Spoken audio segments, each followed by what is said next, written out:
All right, let's dive right into this explainer. Today, we're taking a sledgehammer to a really comforting but honestly super dangerous industry myth. We've all heard the narrative floating around lately, right?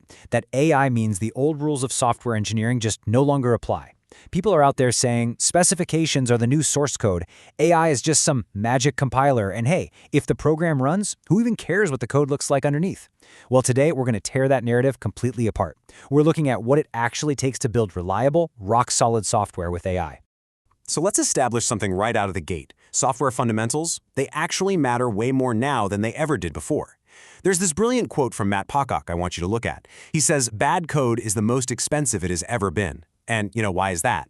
It's because your software architecture isn't just some static thing for humans to read anymore. No, it is the direct, daily input to your AI workforce. A messy interface isn't just a minor headache for your junior devs now. It's exactly what your AI agent is learning from.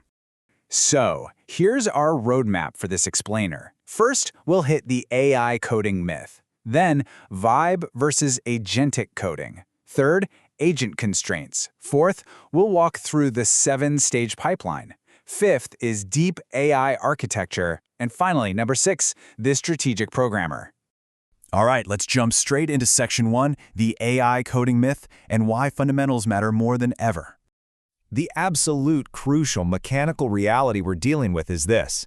If you have an AI agent operating in a clean, well-tested code base, it's going to produce code that is several quality tiers above an agent that's just struggling in a tangled mess. Think about it. If you drop an AI into a total swamp of implicit dependencies and shallow files, it is not going to fix it for you. It's just going to amplify that mess at light speed. Bad code yields bad agents, period. But if you provide a structured, disciplined environment, good code yields agents that look astonishingly competent. The method is the constant here.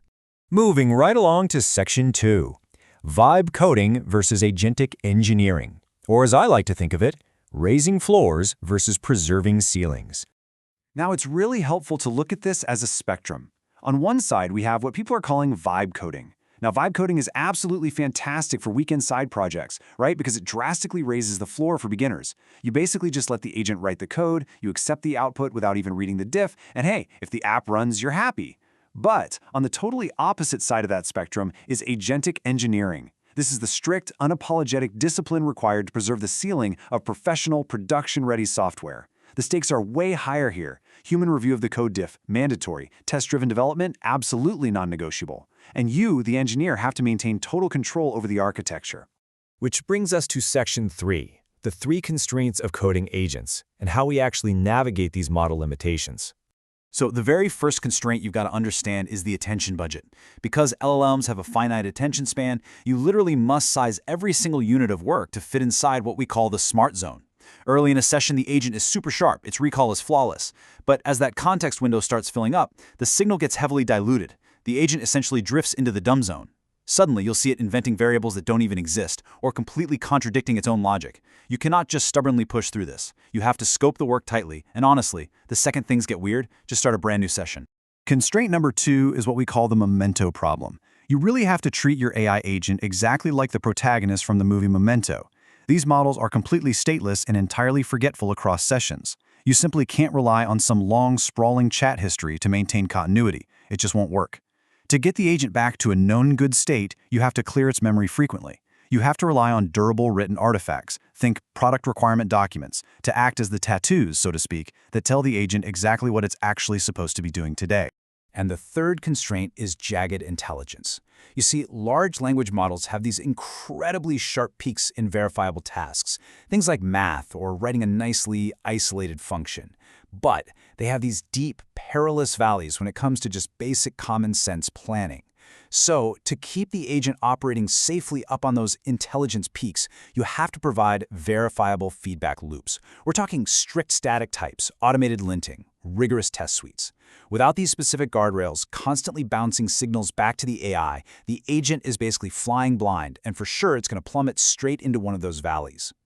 So, this all leads us to the million-dollar question, doesn't it? How exactly do we build a predictable, professional workflow around a brilliant but entirely forgetful agent? Well, that brings us directly to the actionable pipeline you're going to need to not just survive, but actually thrive in this new reality. Okay, Section 4.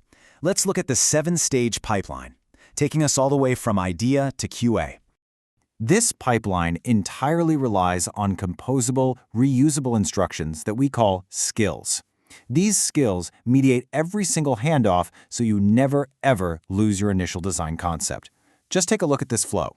We start by grilling the initial idea, then synthesizing that into a PRD. From there, we slice that PRD into vertical issues. Next, we move right into test-driven implementation, run an away-from-keyboard automated review loop, do a final human QA, and finally, refactor. Let's actually break down these major shifts in how you're going to be working. First up is what we can call the human-in-the-loop day shift. Now, you do not just hand an AI some vague wish and cross your fingers hoping for the best. No way. You force alignment by making the agent Socratically grill you, literally, one question at a time until your design concept is perfectly shared between you two. Then, a skill steps in to synthesize that whole chat into a nice, structured PRD. Finally, you slice that PRD up into thin, end-to-end, tracer bullet issues. This part is absolutely vital, guys. You want vertical slices that cut through every single layer of the feature, front end all the way to back end. You definitely don't want horizontal phases that just hide nasty bugs until integration day. And then comes the night shift. This is the fun part, where you actually step away from the keyboard, go grab a coffee, or, just go to sleep. While you're gone, the agent churns through test-driven development on all those vertical slices. But crucially, this all happens inside isolated sandboxes. That way, a rogue agent can't accidentally nuke your entire repository. The agent writes a failing test, it writes the code to pass it, and then it refactors. After all that, a totally separate agent, sitting in a completely fresh session, does an automated code review to catch any regressions. And the best part? That all happens before you even look at a single line of code the next morning. All right, let's jump to Section 5, AI-friendly software architecture. Specifically, why we prioritize deep modules over shallow ones. So a solid pipeline is really only half the battle here.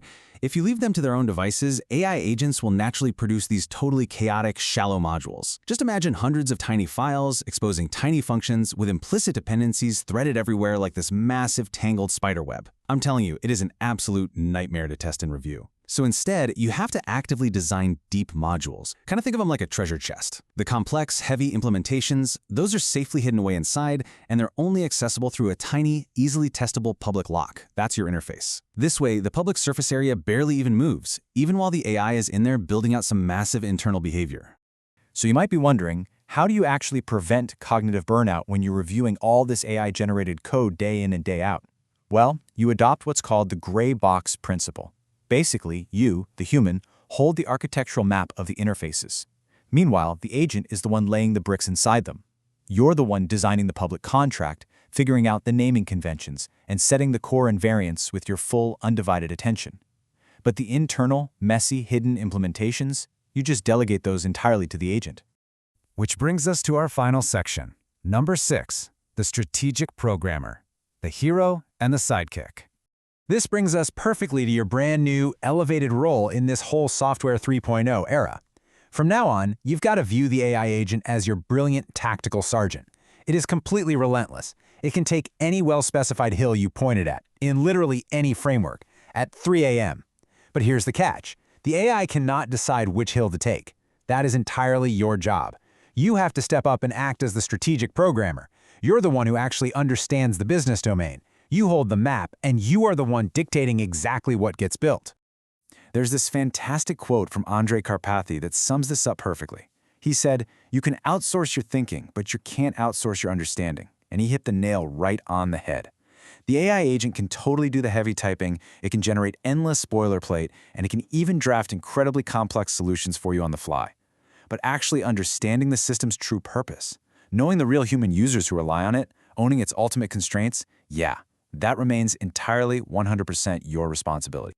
So, what does this all mean for us? Ultimately, AI absolutely does not replace software fundamentals. If anything, it violently demands them. Look, you have the potential right now to build incredible, high-quality systems at maybe 5 times your normal pace. But that's only if you embrace the discipline that solid, clean architecture is exactly what makes AI agents thrive in the first place. So I want you to take a hard look at your own repositories today. Ask yourself, are your coding workflows truly ready for this agentic shift? Definitely think about that before you sit down to design your next module. Thanks so much for joining me for this explainer, and hey, keep building brilliant things.